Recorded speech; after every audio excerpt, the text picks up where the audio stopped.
Assalamualaikum warahmatullahi wabarakatuh. Salam sejahtera bagi kita semua. Salam, Om Swastiastu, Namo Buddhaya, salam kebajikan.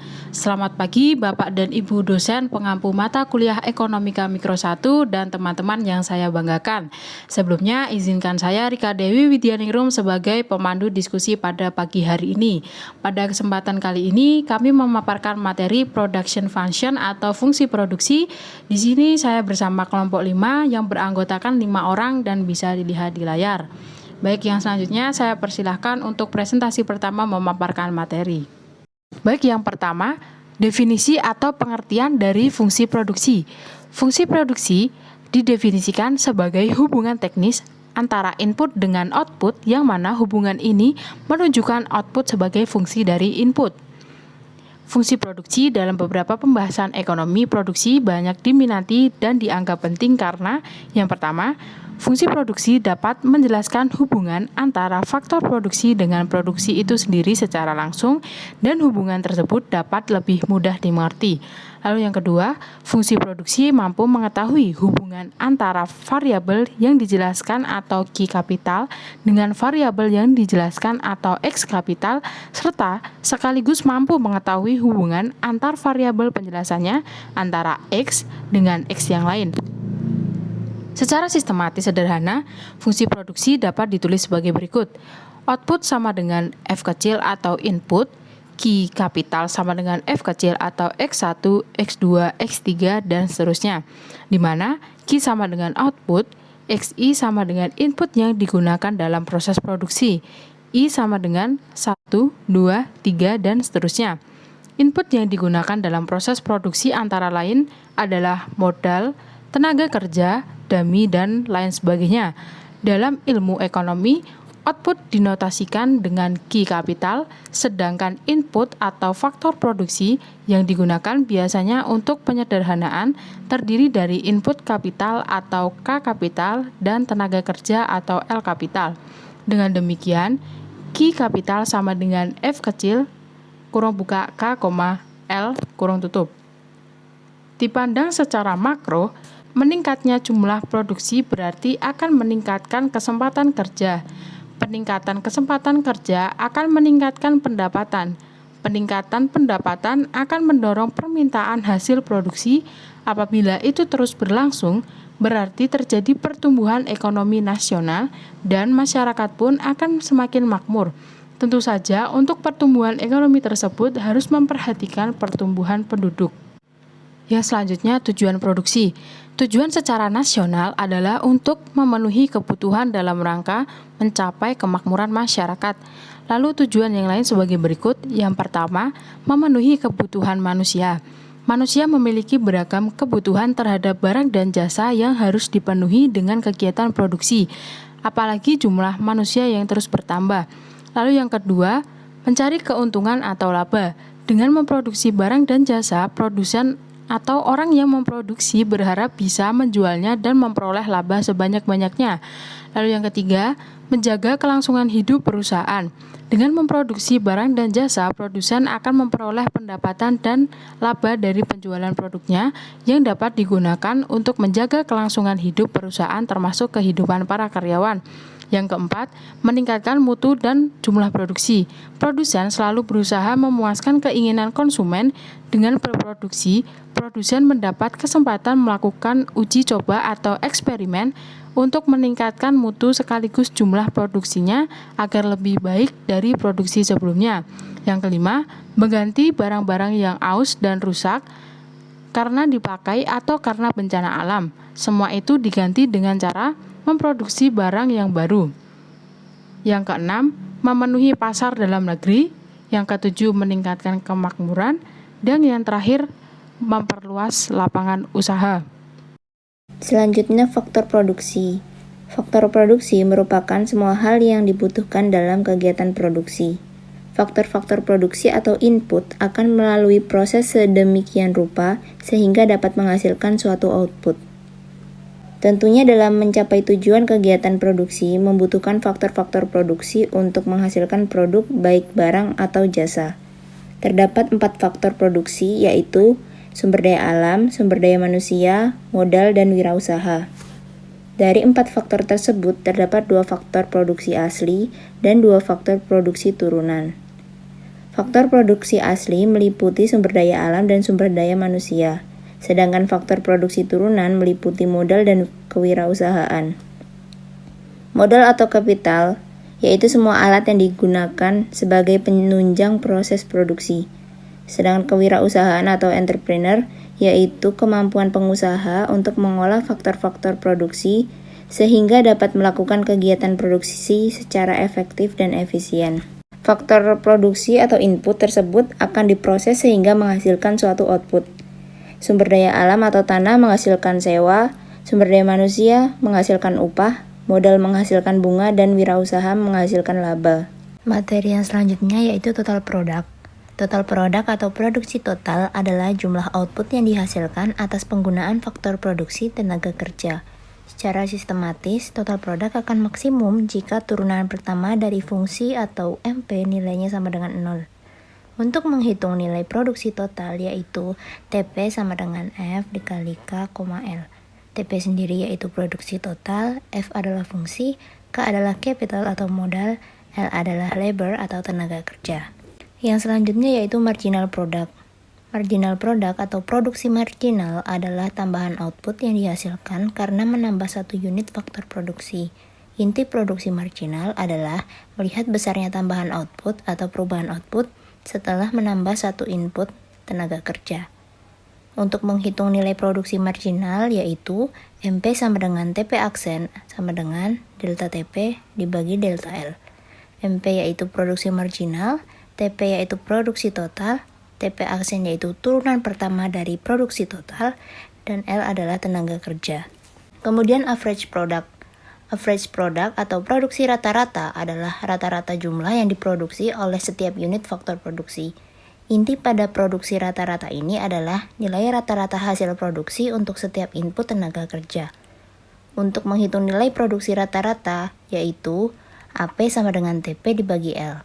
AP yaitu produksi rata-rata, TP yaitu produksi total, dan L tenaga kerja. Hubungan antara produk total, produk marginal, dan produk rata-rata dinyatakan dalam hukum produk marginal yang semakin menurun atau the law of diminishing return yang dikemukakan oleh David Ricardo. Hukum ini berbunyi, apabila faktor produksi yang dapat diubah jumlahnya atau tenaga kerja terus-menerus ditambah sebanyak satu unit, pada mulanya produksi total akan semakin banyak pertambahannya, tetapi sesudah mencapai suatu tingkat tertentu, produksi tambahan akan semakin berkurang dan pada akhirnya mencapai nilai negatif. Peningkatan produksi yang semakin menurun digambarkan pada tabel dan kurva berikut. Untuk memahami produksi total, perhatikan tabel di samping kiri pada kolom jumlah tenaga kerja dan kolom produksi total. Ilustrasi dari produksi total juga ditampilkan pada kurva produksi total. Dari tabel dan kurva produksi total akan tergambar hubungan jumlah tenaga kerja sebagai input dengan output yang dihasilkan. Pada ilustrasi tersebut, misalkan terlihat bahwa ketika jumlah tenaga sebanyak 1 orang, produksi total yang dapat dihasilkan sebesar 30 unit. Bila kita permisalkan produsen dalam hal ini adalah produsen roti, maka dengan tenaga kerja 1 orang akan dapat menghasilkan 30 buah roti. Pada saat jumlah tenaga kerja 2 orang akan mampu menghasilkan produksi total sebanyak 80 roti. Dengan 3 tenaga kerja akan memberikan produksi total sebanyak 162 roti. Begitu seterusnya. Begitu pula kondisi ketika penggunaan tenaga kerja sebanyak 0 akan memberikan produksi total sebanyak 0. Tidak ada tenaga kerja yang memproduksi barang, tentunya tidak ada produksi total yang dihasilkan. Pada penggunaan tenaga kerja sebanyak 1-10 orang, terdapat 2 kenaikan yang harus diperhatikan. Pertama, penggunaan tenaga kerja sebanyak 1-3 akan menambah jumlah produksi total. Dari tabel dan kurva produksi total menunjukkan angka kenaikan. Kedua, penggunaan tenaga kerja pada tahap ini juga menaikkan produksi marginal atau tambahan output atas penambahan 1 unit faktor produksi. Pada kondisi seperti ini, tambahan upah bayar tenaga kerja masih jauh lebih rendah dari tambahan output yang dihasilkan, atau tambahan pendapatan bagi produsen. Pada penggunaan tenaga kerja sebanyak 4-8 menunjukkan adanya penambahan produksi total, namun juga terjadi penurunan produksi marginal. Hal ini menunjukkan adanya hukum the law of diminishing return. Dengan hukum ini juga dapat menjelaskan kondisi mengapa penambahan tenaga kerja menjadi 9-10 justru menyebabkan turunnya jumlah produksi total. Peristiwa penambahan tenaga kerja ke-9 dan ke-10 pada kurva menggambarkan the law of diminishing return. Berdasarkan hukum the law of diminishing return, ini menjelaskan bahwa penambahan tenaga kerja ke-9 dan 10 akan terjadi penurunan produksi marginal. Penurunan produksi marginal berarti bahwa tambahan output yang dihasilkan dari penambahan tenaga kerja semakin kecil. Penurunan tambahan output ini bukan karena disebabkan oleh kualitas tenaga kerja yang ditambahkan lebih buruk dari tenaga kerja sebelumnya. Tenaga kerja dalam kasus ini dianggap memiliki kapabilitas yang sama. Ingat kembali asumsi ceteris paribus, berarti bahwa faktor di luar tenaga kerja tidak berubah. Dalam jangka pendek, input tetap atau fixed input tidak berubah. Penggunaan input tetap sampai pada titik tertentu akan memiliki keterbatasan. Input tetapnya dianggap tidak berubah atau tidak bertambah, sedangkan kapasitas tenaga kerja terus bertambah sehingga tidak sebanding. Hal inilah yang menyebabkan terjadinya penurunan produksi marginal karena adanya keterbatasan dalam input tetap. Baik, selanjutnya kita masuk ke materi 3-stage production atau 3 tahapan produksi. Pada 3 tahapan produksi ini dapat dikenali dengan memakai produksi rataan atau average product atau disingkat dengan AP, dan produksi marginal atau marginal production atau juga disingkat dengan MP. Untuk penjelasan tentang average product dan marginal product yang telah dijelaskan sebelumnya. Nah, untuk penjelasan tahap-tahap proses produksi dapat dilihat pada gambar tersebut. Tahap 1 dan 2 MP positif. Pada tahap 1 dan 2 ini marginal production positif, kemudian pada tahap 3 dijadikan dengan marginal production atau MP negatif. Kemudian beralih ke gambar teori produksi dengan satu faktor produksi, yaitu batas tahap 1 dan 2 terletak pada titik ketika marginal production atau AP sama dengan AP yang pada titik ini AP mencapai maksimum. Intinya pada tahap 1 ini AP mencapai maksimum. Batas antara tahap 2 dan 3 yaitu pada marginal product sama dengan 0. Penjelasan lebih lanjutnya teman-teman perhatikan pada gambar tersebut. Untuk tahapan pertama, dimulai dari tenaga kerja atau labor sama dengan 0 sampai dengan marginal product labor sama dengan average product labor. Pada tahap ini, APL atau average product labor meningkat. Ini berarti input tetap yang digunakan relatif lebih banyak dibandingkan dengan input variabelnya. Namun, di sisi lain, hal tersebut menyebabkan naiknya produk total, produk marginal, dan produk rata-rata. Tahapan kedua, APL menurun dan MPL menurun. Artinya, average product labor itu menurun dan marginal product labor itu menurun. Yang berarti penggunaan input yang tetap dan variabel sudah rasional atau efisiensi produk maksimal. Pada tahap 3, TPL dan MPL relatif menurun. TPL di sini adalah total product labor dan MPL adalah marginal product labor. Jadi TPL total product labornya menurun dan marginal product labornya menurun. Artinya input variabel relatif terlalu banyak digunakan dibandingkan dengan penggunaan input tetap. Baik, yang selanjutnya kita akan membahas tentang kurva Isequan. Membicarakan Isequan berkaitan dengan perilaku produsen. Secara umum, kuan ini di sini adalah kuantitas, yaitu kuantitas dari jumlah produksi atau hasil dari produksi, outputnya. Langsung saja masuk untuk mempelajarinya. Dalam sebuah kurva yang dipresentasikan di slide tersebut, terdapat sumbu X sebagai tenaga kerja di situ, dan Y-nya adalah kapital atau modal. Nah, dari kurva ini dapat dilihat mengapa kurva Isequan ada di titik A, kemudian kurva Isequan ada di titik B, kemudian titik C, dan menghasilkan IQ yang sama yaitu 1500. Mengapa demikian? Akan dibahas di slide selanjutnya. Namun sebelumnya kita perlu memaknai tentang apa itu kurva isequant.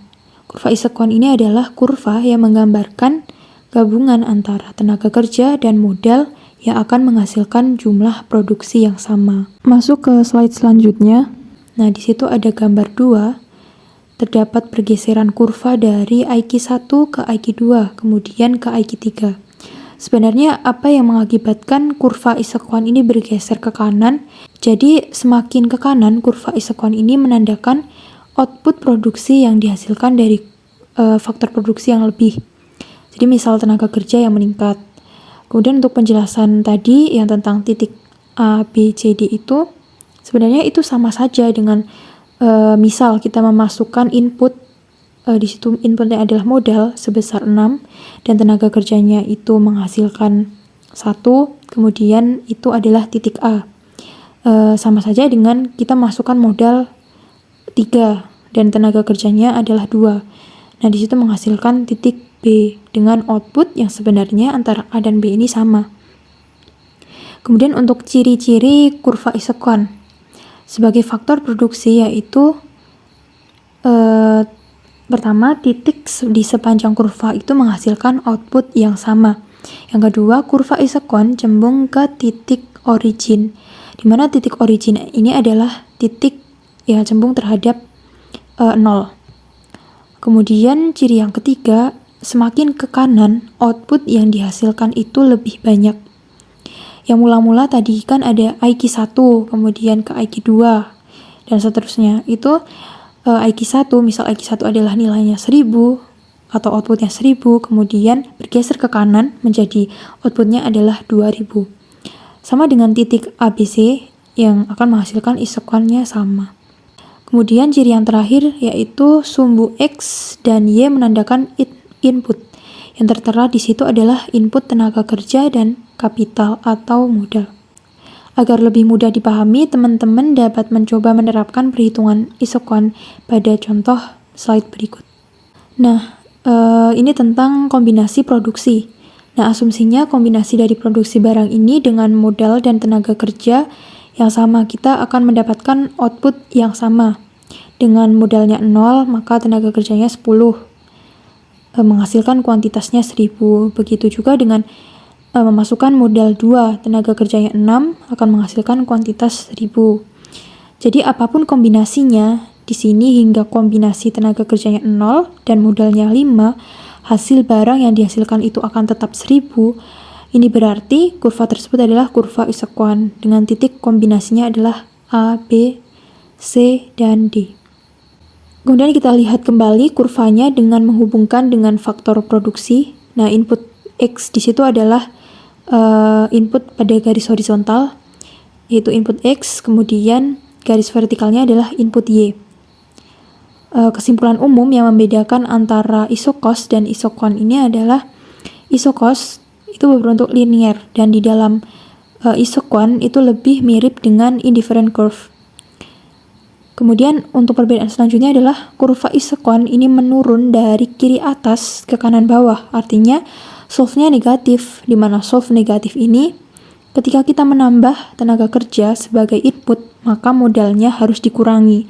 Begitu juga sebaliknya, ketika kita modalnya ingin ditambah, maka tenaga kerjanya harus dikurangi. Kurva isequant ini tidak berpotongan, lalu isequant ini juga memiliki nilai yang lebih atau output lebih ketika dia bertambah atau bergeser ke sebelah kanan. Dibandingkan dengan yang di kiri bawah, yang bergeser ke kanan itu lebih banyak outputnya. Begitu tentang penjelasan kurva isequant. Untuk lebih memahami perbedaannya, maka teman-teman dapat melanjutkan ke penjelasan kurva isequant.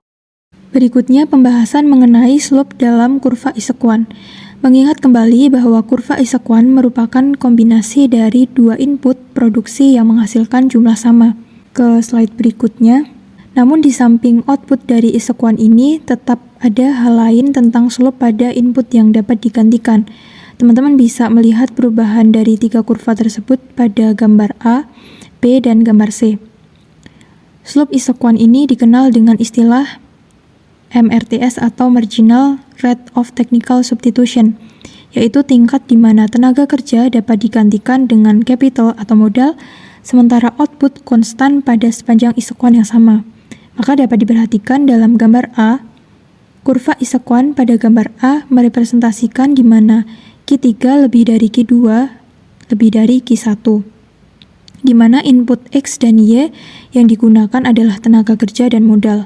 Keduanya dapat dibutuhkan untuk memindahkan dari Q1 ke Q2 isekuan atau Q2 ke ketiga isekuan. Sedangkan gambar B, kurva isekuan dengan dua input dan substitusinya sempurna. Dan gambar C, kurva isekuan dengan dua input sempurna yang melengkapi. Isokos. Isokos adalah kurva anggaran produksi yang mencerminkan kombinasi dari dua input, faktor produksi, yang mempunyai biaya yang sama. Jika isokuan yang sama adalah jumlah output yang sama, namun dalam isokos yang dibahas adalah biaya yang sama. Isokos juga disebut garis anggaran belanja yang membatasi perusahaan untuk mengeluarkan biaya berlebih dalam produksi. Isokos merujuk pada kombinasi faktor produksi yang bisa dibeli oleh perusahaan dengan harga yang sama, apabila diketahui biaya faktor produksi serta pengeluaran lainnya. Kurva isokos. Ciri kurva isokos yang pertama, digambarkan sesuai dengan faktor produksi yang akan dibeli perusahaan. Kedua, garis vertikal dan horizontal dalam kurva ini diisi dengan K atau harga kapital serta L atau tenaga kerja, labor. Kurva ini digambarkan dengan garis lurus dari kiri atas ke kanan bawah. Kurva isokos ini memiliki fungsi yang hampir sama dengan garis anggaran yang dimiliki oleh perilaku konsumen. Dalam kurva isokos ada beberapa hal penting yang dibahas, yakni bagaimana cara menghemat suatu pengeluaran dari produksi dan memaksimalkan pemasukan yang ada. Kemiringan dalam kurva isokos berarti hasil rasio negatif antara upah dibagi dengan biaya sewa. Garis isokos ini akan dikombinasikan dengan garis isokuan dalam upaya mencari dan menentukan titik produksi yang optimal pada tingkat output tertentu. Jika pada suatu saat terjadi perubahan harga dari faktor produksi, maka secara otomatis kurva isokos ini akan berotasi. Namun, kurva akan kembali sejajar ketika yang berubah adalah kemampuan anggarannya. Garis kurva isokos adalah garis anggaran yang menggambarkan biaya untuk kombinasi penggunaan dua jenis input. Sehingga kemiringan garis kurva isokos I di samping menggambarkan rasio penggunaan biaya untuk kombinasi menggunakan dua jenis input produksi. Melihat kurva isokos I1, artinya garis tersebut menggambarkan kombinasi penggunaan input berupa mesin dan tenaga kerja yang mempunyai biaya atau anggaran yang sama. Pada gambar tersebut, I1, I2, I3 bukan menggambarkan sumbu tenaga kerja, tapi I merupakan simbol untuk garis isokos yang berbentuk miring. Kemiringan kurva isokos ini bergantung pada kombinasi tenaga kerja dan modal. Pada gambar A, digambarkan adanya perubahan garis isokos I. Hal ini disebabkan oleh adanya perubahan harga input. Kurva isokos pada gambar A terjadi penurunan biaya input. Perubahan kemiringan kurva isokos pada bagian tenaga kerja dalam I1 ke I2 menunjukkan bahwa perubahan tersebut mendorong penggunaan tenaga kerja lebih banyak. Anggap saja harga tenaga kerja atau upah lebih murah sehingga jumlah tenaga kerja ditambah. Begitu pula yang ditunjukkan pada I3. Pada gambar B terlihat ada 3 kurva isokos, yaitu I1, I2, dan I3. Pada gambar ini diilustrasikan terjadi perubahan kemampuan anggaran. Misalkan kurva anggaran isokos pada I1. Lalu terjadi penambahan kemampuan anggaran, misalkan perusahaan menambahkan dana investasi sehingga anggaran yang dapat digunakan untuk membeli mesin, modal, dan atau mengupah tenaga kerja bertambah. Pergeseran kurva isokos akan terjadi dari I1 ke I2. Bila anggaran perusahaan ditambah lagi, maka garis isokos akan berubah ke I3. Baik, yang selanjutnya ada Uneconomic region of production atau wilayah produksi yang tidak ekonomis adalah wilayah produksi yang tidak ekonomis hingga wilayah isokuan yang miring ke atas atau melengkung ke belakang. Di wilayah yang tidak ekonomis, setidaknya satu input memiliki produk marginal negatif. Isokuan sekarang memiliki kemiringan ke atas dan daerah yang tertekuk ke belakang. Ini sesuai dengan situasi di mana satu input memiliki produk marginal negatif atau apa yang kita sebut hasil total yang semakin berkurang. Wilayah miring ke atas terjadi karena ada total pengembalian tenaga kerja yang semakin berkurang atau MPL kurang dari 0. Daerah pembengkokan ke belakang muncul karena total pengembalian modal yang semakin berkurang atau MPK kurang dari 0. Jika kita memiliki hasil total yang semakin berkurang untuk tenaga kerja, maka ketika kita meningkatkan jumlah tenaga kerja dengan menahan jumlah modal tetap, output total turun. Jadi, untuk menjaga output konstan atau bergerak sepanjang isokuan, kita juga harus meningkatkan jumlah modal untuk mengkompensasi penurunan total pengembalian tenaga kerja. Sebuah perusahaan yang ingin meminimalkan biaya produksinya tidak boleh beroperasi di wilayah miring ke atas atau isokuan tekuk ke belakang. Yang selanjutnya, decrease return to scale adalah skala produksi yang dimana penggandaan input untuk produksi menghasilkan penggandaan output produksi yang semakin menurun. Dalam decrease return to scale, output yang dihasilkan semakin bertambah, tapi tambahan hasil atau outputnya semakin mengecil. Pada kurva skala hasil menurun, kita dapat melihat beberapa isokuan Q1, Q2, Q3, dan Q4. Mari kita sedikit cerita mengenai kurva di atas. Misalkan bahwa produksi perusahaan teman-teman pada Q1, pada kondisi tersebut perusahaan teman-teman menghasilkan 75 barang. Dan katakan saja input yang digunakan perusahaan teman-teman yaitu modal sebanyak K1 dan tenaga kerja sebanyak L1. Bagaimana bila skala produksi ditingkatkan? Misalkan, tambahan 1/3 kali inputnya ditingkatkan 2/3 inputnya dan bahkan ditingkatkan menjadi 2 kali lipat. Bagaimana outputnya? Dengan konsep decrease return to scale, maka skala hasil outputnya akan lebih kecil dari skala penambahan input. Misalkan, kita menambahkan input sebanyak 1/3 kali dari input sebelumnya. Sehingga, input sekarang terdiri dari modal sebanyak K2 dan tenaga kerja sebanyak L2. Penambahan 1/3 kali input bukan dari satu input saja, tapi dari dua jenis input yang digunakan yaitu tenaga kerja dan modal. Karena input yang digunakan memang dua jenis, hasil sekarang menjadi outputnya menjadi Q2. 1/3 dari output sebelumnya seharusnya 25 unit barang. Namun, karena skala produksi menurun, maka setelah penambahan sebanyak 1/3 kali, inputnya tidak menghasilkan tambahan output sebanyak 1/3 kali atau 25 barang. Tambahan outputnya berkurang menjadi 20, sehingga outputnya sekarang atau Q2 hanya bertambah 20 barang setelah ditambahkan input sebanyak 1/3 kali.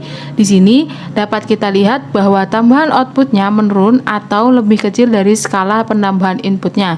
Inilah yang disebut sebagai decrease return to scale. Production equilibrium atau optimum. Production equilibrium atau optimum atau keseimbangan produsen terjadi ketika produsen memperoleh keuntungan maksimum dengan kombinasi faktor-faktor yang optimal. Perusahaan yang memaksimalkan keuntungan menghadapi dua pilihan kombinasi faktor atau input yang optimal. Yang pertama, meminimalkan biaya dengan output tertentu, dan yang kedua, memaksimalkan output dengan biaya tertentu. Jadi, kombinasi faktor biaya terkecil mengacu pada perusahaan yang memproduksi volume output terbesar dari biaya tertentu dan menghasilkan tingkat output tertentu dengan biaya minimum ketika faktor-faktor tersebut digabungkan secara optimal.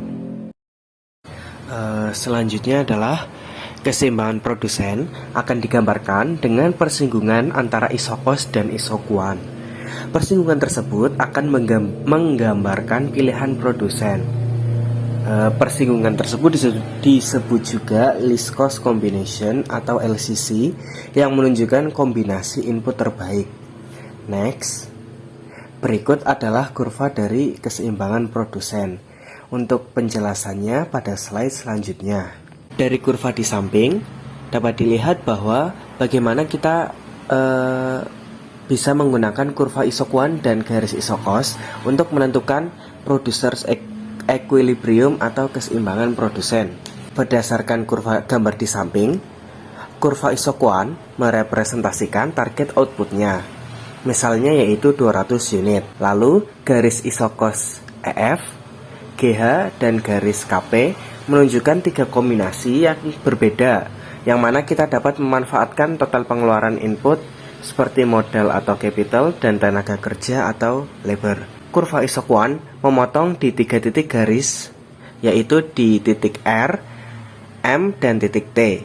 Ketiga titik ini menunjukkan berapa banyak biaya yang akan kita keluarkan untuk memproduksi 200 unit. Ketiga kombinasi tersebut pun menghasilkan output yang sama, yaitu 200 unit. Tetapi yang paling murah bagi produsen adalah titik M, di mana garis isokos GH bersinggungan dengan kurva isokuan. Titik R dan T juga memotong kurva isokuan dan sama-sama menghasilkan 200 unit, tetapi akan lebih mahal daripada titik M karena berada pada garis KP yang lebih tinggi.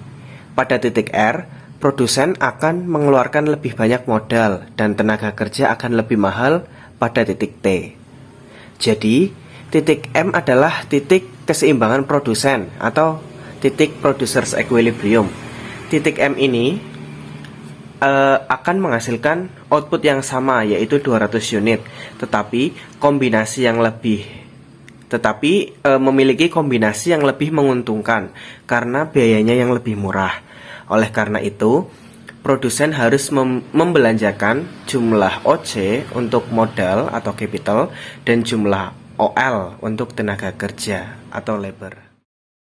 Yang selanjutnya adalah optimalisasi produksi atau optimasi produksi.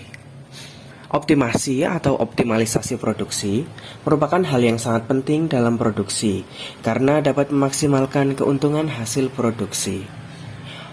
Optimalisasi produksi dapat terlaksana dengan adanya jumlah permintaan dari konsumen yang bersifat pasti atau fix. Dengan begitu, perusahaan akan mengetahui jumlah yang harus diproduksi.